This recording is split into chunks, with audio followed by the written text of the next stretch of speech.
लेकिन बियाह बियाह तो विधाता के मर्जी से होला। दोस्तों आप लोगों को बता दी कि प्रदीप पांडे चिंटू जी और अक्षा सिंह जी के फिल्म था विवाह 2। प्रदीप पांडे चिंटू जी और अक्षा सिंह जी के फिल्म था विवाह 2। तो विवाह 2 फिल्म जो कि टीवी पर आ रहा बा, तो किस दिन और किस समय चलिए जानते हैं इस वीडियो के माध्यम से। तो उससे पहले आप लोगों को बता दी कि आप लोग देख रहे बानी Yadav music hit Bhojpuri news, तो बहुत बहुत स्वागत बा। तो अगर आप लोग अभी तक Yadav music hit Bhojpuri news के सब्सक्राइब नहीं किए तो सब्सक्राइब कर दीजिए और साथ ही साथ वीडियो के लाइक कर दीजिए।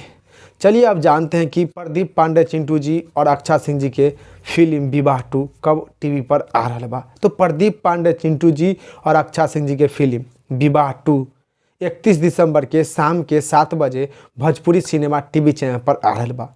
31 दिसंबर के शाम के 7 बजे भोजपुरी सिनेमा टीवी चैनल पर विवाह 2 फिल्म आ रहा बा।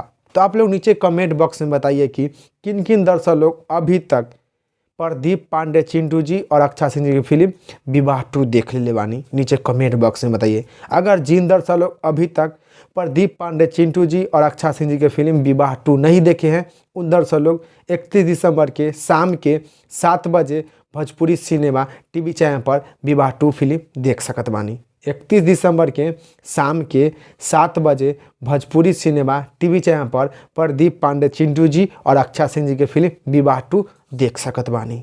तो आप लोग कई छोटा सा जानकारी बतावे करें। अगर आप लोग प्रदीप पांडे चिंटू जी से जो जानकारी और आगे ज़्यादा जानना चाहते हैं तो आप लोग हमने channel Yadav music hit Bhojpuri news को सब्सक्राइब कर दीजिए, वीडियो के लाइक कर दीजिए, वीडियो के एक शेयर लगा दीजिए। चलिए फिर मिलेंगे अगले वीडियो में। जय हिंद, जय भोजपुरी।